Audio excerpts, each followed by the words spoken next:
last week they were completely rammed. They were filled up to the gunnels, they were queuing down the street. They said, you should have been here last week. I swear, you should have been here last week. Oh yeah, you should have been here last week. Hello and welcome to You Should Have Been Here Last Week, which is a show where we talk to promoters who work in the comedy industry in the UK. I'm Paul Ricketts. Here's my fellow interviewee, host, Steve Gribbin. Say hello, Steve. Hello. Our guest today is going to be Shay Burnley, who is the promoter behind the Black Comedy Showcase, which has been doing showcases in the Edinburgh Fringe since 2017, I think. He's also a very good friend of mine and yours as well, Steve. Yes, indeed, yeah. And I should say that he's doing it at the Royal Court in Liverpool. It's a permanent base for the Black Comedy Showcase, isn't it? Yeah. So here's Shay Burnley. With us here today, Shay Burnley, who's runs the Black Comedy Showcase in Edinburgh Festival and in Liverpool and various points around the Northwest. Welcome to the show, Shay. Hello, thanks for having me. We always start off with the same question. Why did you get into it? Why did you do it, Shay? Why? Basically, it was a weird one for this, because I'd done a little bit for Rawhide Raw ages ago. So Sam Avery, he was running the Gong Show in Liverpool, and he gave it to me and my mate Pete McCall. He said, I haven't got enough time to do this. Would you like to run the Gong Show? And for a while it was pretty fun, but my God, is it a ball ache? It should have sworn me off doing anything like that. But I'm again coming from Oldham. I'm a glutton for punishment. I don't feel pain. I did some shows in Edinburgh. I started to get into the comedy scene, and I had kids, so it took a bit of time away from that. And then I like Edinburgh, and I like going up there because you can do long form comedy and you can do weirder stuff. And one of the guys from PBH, he just said to us, "You've got Welsh showcases up here, Scottish showcases, Irish showcases, female showcases, all this kind of stuff. How come there isn't a black showcase?" And you went, and I again coming from Oldham and watching stuff like the Comedians and the Wheel Tappers and Shunters Club, God knows how. I'm dead young, but I remember them. I said to him, "Yeah, why isn't there?" And I said, "You know what? I'm going to run one. I'm going to do one, and I'm going to do it like at the reverse of Bernard Manning, because I always had that in my head. It'd be really funny to do that in the opposite way of the Embassy Club in reverse." And then I did the first one, I think in 2017. And I realised why nobody had done one before, because it's a massive ball ache to run anything. And in Edinburgh, right? I'm not saying it's not diverse, but I had to for most of the first one that I did, I had to wear different wigs and hats and pretend that I was different black people. I played a very good Paul Ricketts once. But yeah, so part of it was somebody just saying, "Why has this never been done?" And I thought, yeah, let's do it. And then there was another part of me that when it's hard, it is actually hard for a lot of black comics to get stage time. Or at the time it was, I think it still is, up north especially. And it's hard for them to do anything alternative. Sort of like, so people expect, in one sense, sometimes people expect you to do black comedy, right? And then in another sense, they'll go, "Why do you always do this black comedy stuff?" And it's sort of like, for us, it's basically just observational comedy, but we just happen to be black. So that's where it came from. I did that, and then a lot of the comics that got the time there was like, "Oh no, this is a really good idea." So we just kept running it, and now it's starting to build. And then people from the Royal Court in Liverpool said, "This is a good idea. Do you want to do it here?" So that was nice, and it's starting to spread. And it just means that not only do the comics get to sort of like have more gigs and come, it means that people get to see different voices. It's not just, we are very loose on what we define as black. Very, very loose. A couple of questions come out of that, which is, one, why is it difficult for black acts to find gigs in the north? This year, I've really struggled to get any Northwest black acts. I think there was off the top of my head, I think there is less than 10 that I can call on a drop of a hat. A lot of acts go, let's move to London because that's where all the work is. That's where, I can gig every night and I can do all these gigs. And I get that, but it's just sort of like, it just leaves a dearth up here. And again, I think there is sometimes a hesitance. I've done gigs where I've gone, these people are not going to like me. And sometimes I'm right and sometimes I'm wrong. In Preston, I'm always right.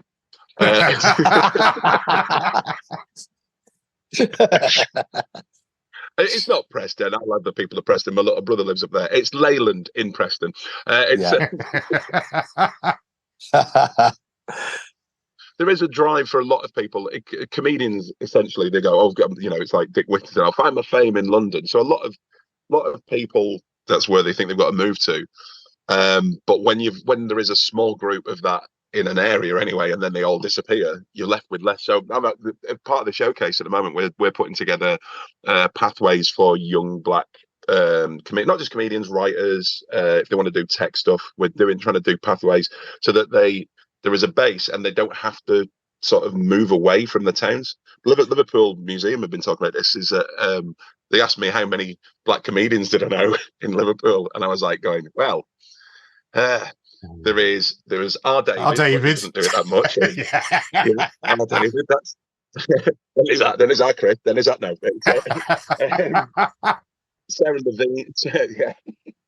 Sarah Levine and Kyle Legacy, Callum Oakley, and then you're running out of acts.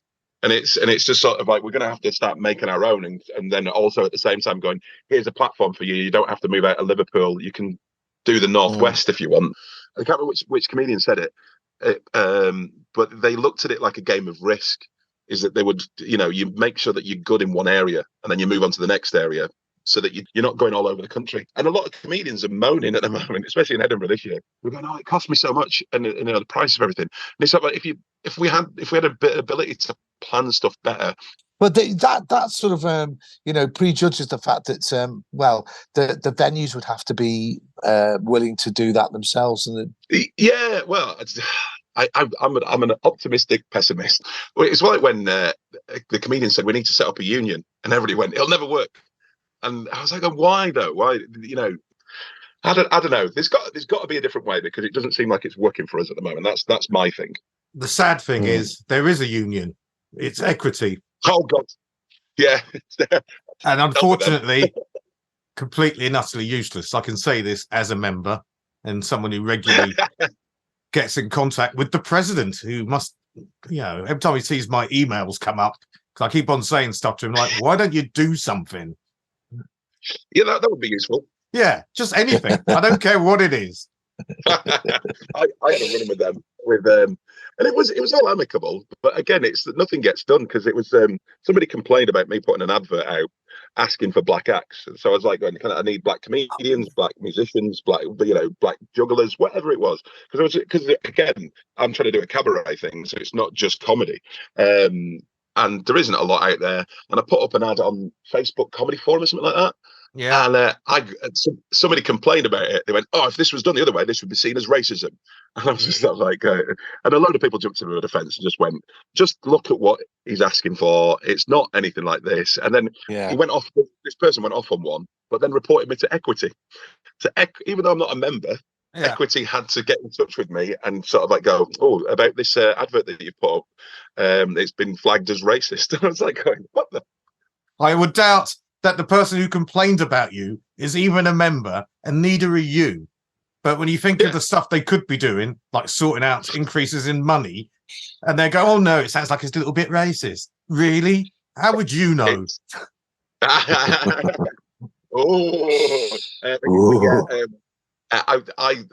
know what? They were very, very, I say polite about it. It's because I wrote a 2-page letter that slagged them off. when I was like, I'm not a member of Equity. I don't answer to you. It's just sort of like, I'm taking time out of my day because I actually care about this kind of stuff. But this guy's a prick. I spoke to other promoters who actually said, we've had dealings with him. I was going to ask though, Shay, do you think that You said there's a dearth of opportunities for the black performers to perform in Liverpool. So how do you find them? Do you have is it email or? I'd use Edinburgh as a base, and sort of like I get to see loads and loads of sort of like it's word of mouth more than anything else, because as a comedian I am lazy. I'm sorry, it's ADHD. I can't organise my brain. And yeah, so I get to see a hell of a lot of comedians up there. And then people get passed on to me, and I get referrals from other comedians, because the comedy community is lovely at the best. In its essence, all comedians are trying to work together and sort of like help each other where they can. And then every now and again you get somebody who just says, if I black up, can I be one? Oh God. They did one. There's one in the Pro Comics forum in Facebook, which is where a lot of comics and promoters put their gigs. I'm just saying this for the listeners. It's like the online version of the Dockers Gates, isn't it? Yes, it is. Standing outside the gates at the docks. Yeah, who wants to buy me a drink? Come on. Are you a comic? I can do that. Yeah. Exactly. Yeah. So recently there was a post in there for a gig. It said black comics wanted for Black History Month gigs in prison. Yeah. And all these white comics goes, well, my son might be black. And I thought, my God, because they've stopped doing that with female gigs now. No one says anything anymore. Yeah, they now realise, keep my mouth shut on that one. But it was weird to see, one, that a gig, the only time I've ever seen a black comedians wanted gig in that forum, it's for people in prison. That got me. Yeah. We need somebody to speak to their own. Fuck off. Even I was thinking, where's the gig for white people in prison? Why not? They're in a different wing. This is the weird thing, comedians go on about how freedom of speech and all this kind of stuff, and we with these sort of we're talking about all these issues that I think that's one of the issues that really needs dealing with. Even the Me Too movement and all that kind of stuff. It was sort of like the Russell Brand stuff that happened recently.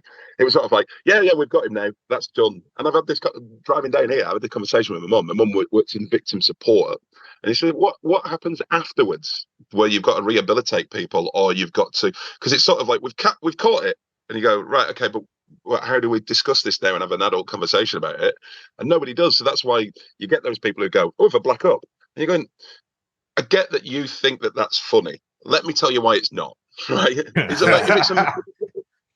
it's my mate and we've got a rapport, fair enough. We can have that kind of banter.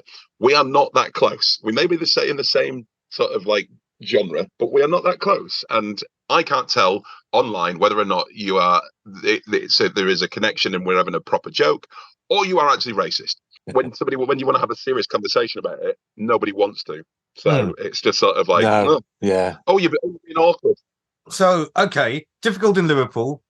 Why difficult in Edinburgh? Yeah. Again, it's a bigger picture, and it sounds like you're whinging sometimes. And I get why some comics go, "Oh, black comics moaning about such and such." There's loads everywhere. No, in London there is loads. There's a problem across the board anyway. So Edinburgh is not for working class people. I get that some people don't understand what it's like to be working class and try and do comedy, because how would they know if you've been brought up where you've got money? Right. If you're working class, you can't afford it. Edinburgh is so expensive. It just so happens that a lot of working class people happen to be black. Right. It's just sort of like they can be rich black people, they can be middle class black people, but a lot tend to be working class. That's just the way it is. Nobody has this conversation about it. So we're not jealous of rich people. It's just that's how it's structured. So there's obviously going to be less black people in Edinburgh. There's less black audience members. There's less black comedians. There is quite a few. But a lot that I spoke to just went, can't afford it. It's just sort of like, that's it. Yeah. So it's a knock-on effect. So working class people of any colour, they find it harder, because we're a subsection of that. It's even harder. So, yeah. I mean, what are your plans for it? What are your plans for the Black Comedy Show? Do you see it expanding to every city in the north? Or, I mean, what would you like to see happen? everybody goes, well, we need more black comedians. But then when you do it, people go, well, why do we need this black night? And I had this idea that I would run it, and then as soon as we'd solve racism, I didn't have to do it anymore. But that's not going to happen. So No. Yeah. but the idea was is you set something up, and then there is a platform, and then you get all these new comedians coming through, and then it's not an issue. But it still is. It still is for working class comedians. It still is for female comedians to a degree. But my overall thing there is that I don't know. I would like to think that there is a lifespan to it, and then we can stop, because that's the society's got better. Till then, I want to give. My ethos was I want to find a female black Vic and Bob. I want black comedians to be able to be as weird as sort of anything out there. Everybody sort of sees that kind of, I want to be Pryor, I want to be Chappelle, I want to be one of those.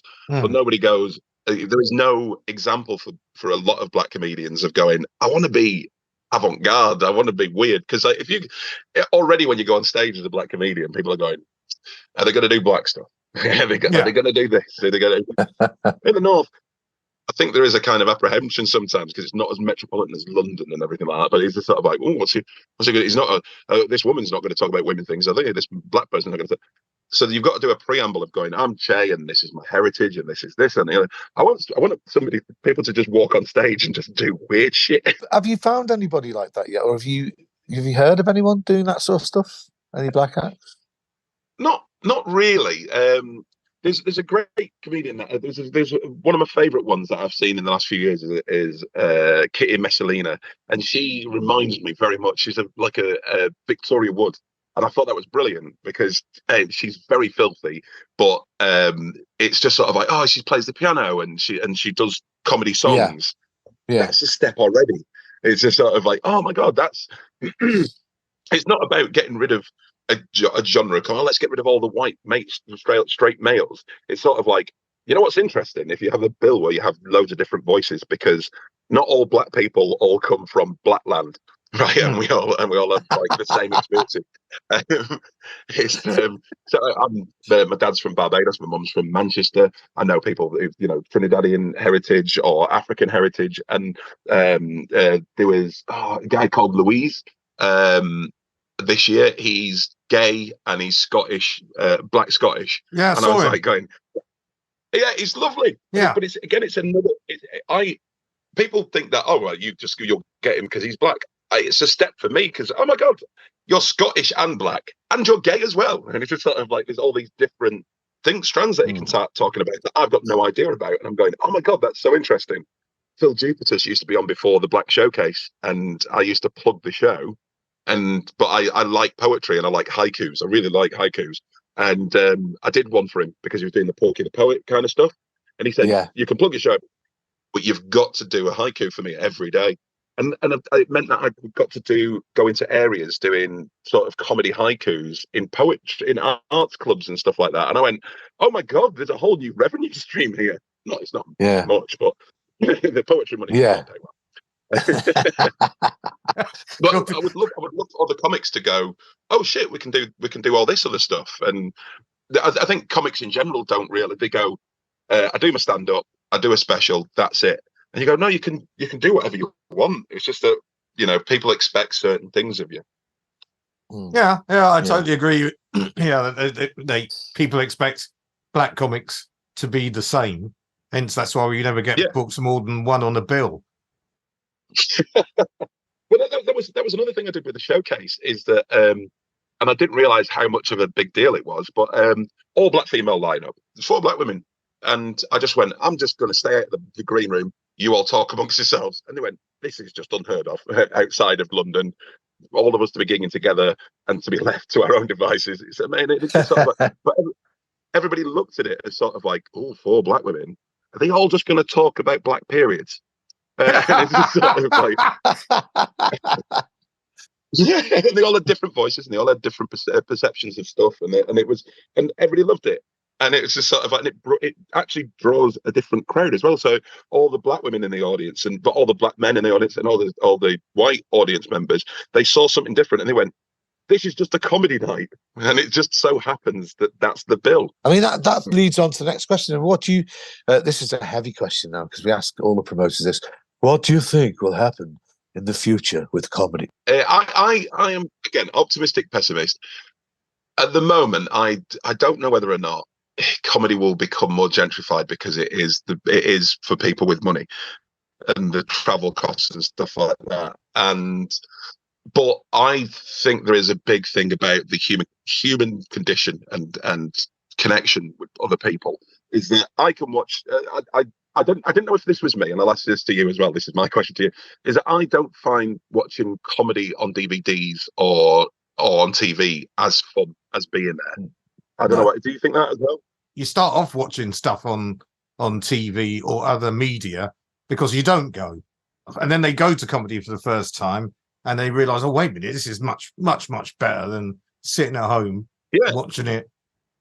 But it used to be the other way around, of course, was that you never used to see hardly any stand-up unless you went to see it. And nowadays, if you're a young comic or new comic, you can watch loads of it before you even step into a room. Yeah, and I think sometimes that ruins it a little bit for the comics because they see stuff and then they pick up on stuff, and sort of like you don't have to go and then learn that it's not always like that. It's sort of like, at the moment the clips are all sort of like, and it's no disregard to Paul Smith, but it's the main one. Because Paul's a good mate, but I think a lot of comics think that they've got to be exactly like that, and all comedy is, oh, rip my mate. And it's not like that. Some of that is spontaneous. That is spontaneous, and you'll never get that again. So some of the stuff that Paul does when he's riffing on stuff, you will never get that again.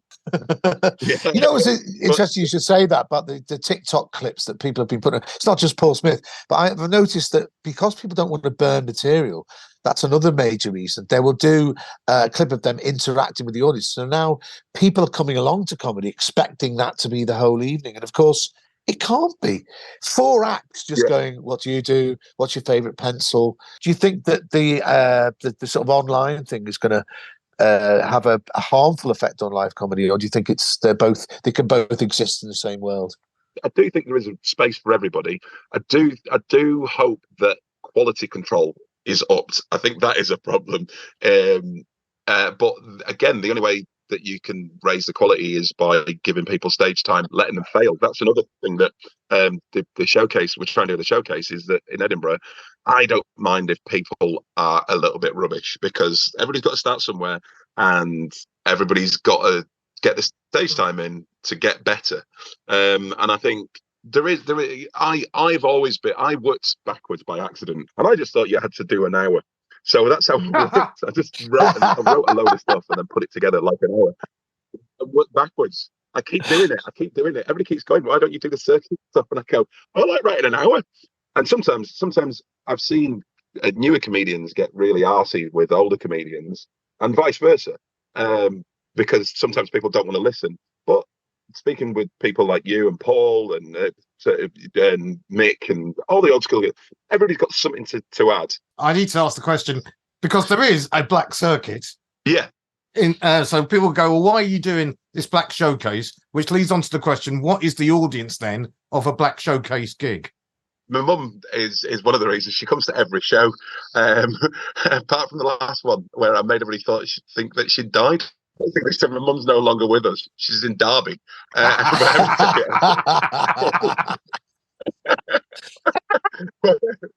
What had happened is that I went to a all black comedy night and took my partner, who was white, and it was like a reverse of everything that I'd ever been to, where a lot of it was all male black comics, and all of them did something about white women at some point, and every time they did that, everybody looked at my partner. God, no. I could feel that, and it was so horrible. And I was like going, I feel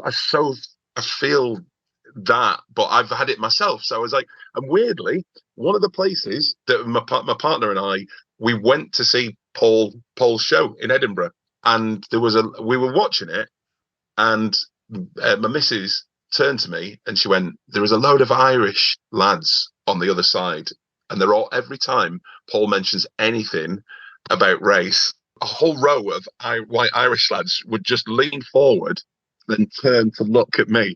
But that's typical for being a black person in an audience and being the only black person in an audience, which happens quite a lot. is that anytime anybody talks about anything contentious, black or white, they all look at you, but when in reverse, it's horrible too. So with our audiences, I'm trying to get more black audience members from the local area. For Toxteth, for instance, we're doing a lot of stuff in LA, in Liverpool, trying to go out to the local community. But I don't want that to be, oh, it's just a night for black people. It's just sort of like, it's for everybody. I try to make the white male audience members part of the show, and you've both seen that. So, but for anybody who hasn't come along to the show, it's funny that you should mention that, because I've seen that, back in the day. It doesn't happen so much now, but where a comic would do something, say something borderline racist, and there'd be one black guy, and they go, it's all right, he's laughing. That's the thing I don't like in audiences, is where you feel like you have to laugh because the group think, or the majority are all doing this. A lot of people told me about going to the Embassy Club and going, this is Bernard Manning's club, and going, well, there was an Asian couple in the front and they laughed, or a black couple in the front and they laughed. And it's sort of like, what do you think they're going to do? Just stand up and go, no, this is terrible, and then get ripped apart by, Bernard Manning wasn't a bad comic, so he's going to absolutely destroy him. So, I'm not going to, again, sometimes I've not stood up when I should have called stuff out, because it's easier said than done to speak up about stuff. But there was a brilliant bit that Paul did 2 years ago. Do you remember, Paul? Where there was a Raji, as they were called, outside of the Black Showcase that you were on. Yeah, it was my favourite story where so we'd done a Black Showcase and Paul was on, and he was great. He smashed it, and it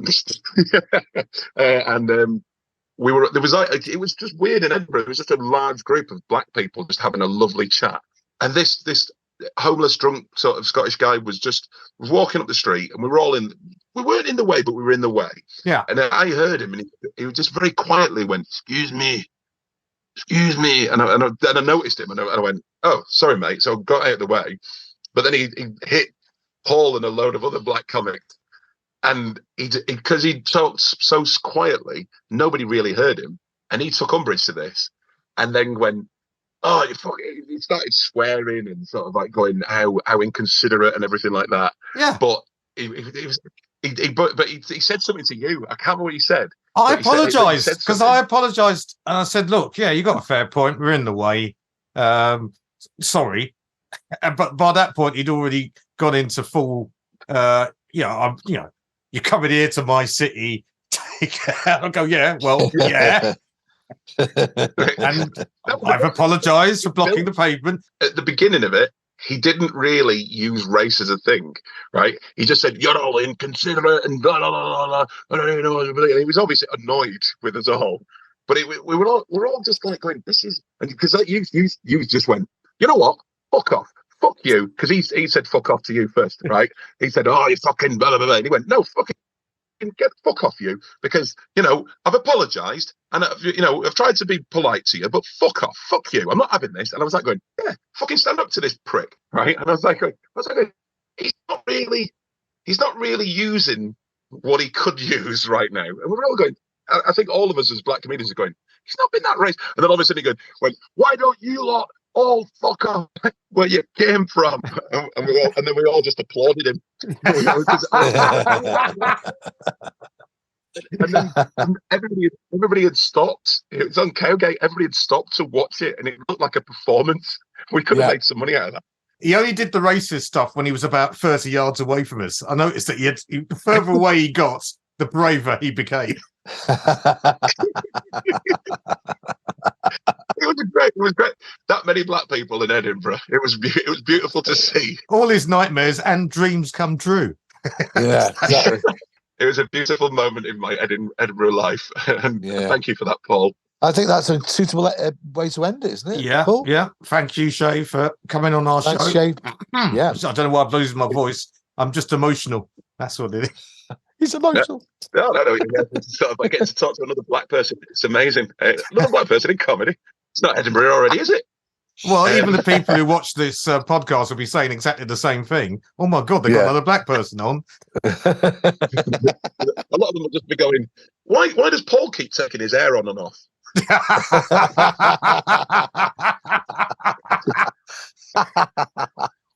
That was Shay Burnley. Fantastic. Today, as with every sort of episode, we have the comedy lexicon. And our word in the comedy lexicon for this edition of the podcast is cars. Yes. Car etiquette, Petrol money. behaviour in cars, and etc. etc. Because it is, most comedians travel by car. And of course, there is a hierarchy in the car, isn't there, Paul? We sort of talked about this last week, that whoever's driving the car obviously is in the driving seat. But after that, you have the front passenger seat, and that normally goes to the highest ranking comedian on the bill. Be that person small, be that person tall. Yeah. The rest of the comics will be in discomfort behind that comic.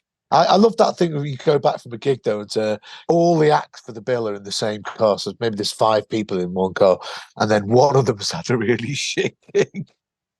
and that is hard to deal with for both for the person that's had the crap gig and also everybody else in the car, because comedians, being as they are, they can't help going on and on about it, can they? I don't know what happened there. It's I mean, God, and you just feel. I mean, everybody's got to suck it up, really, haven't they? That's the way it goes. Depends who it is. If it's the headliner, not good. If it's the driver, that's a disaster. If it's an open spot, nobody really cares. Do they really? So they look at him or her and go, "Well, never mind." Yeah. Just keep doing it, mate. Just keep doing it. There is a strange sort of weird feeling when you've had a bad gig and the person drives like that. La la la la la. You're sort of sat in the back going, "Oh God, what am I doing with my life?" There's also the meeting places that. Several, like if you're going out west, the most famous one is outside the Apollo Theatre, as in live at the Apollo. Yes. Comics normally meet up in the car park there, where there's normally a big picture of an act that's doing much better than you. Yeah.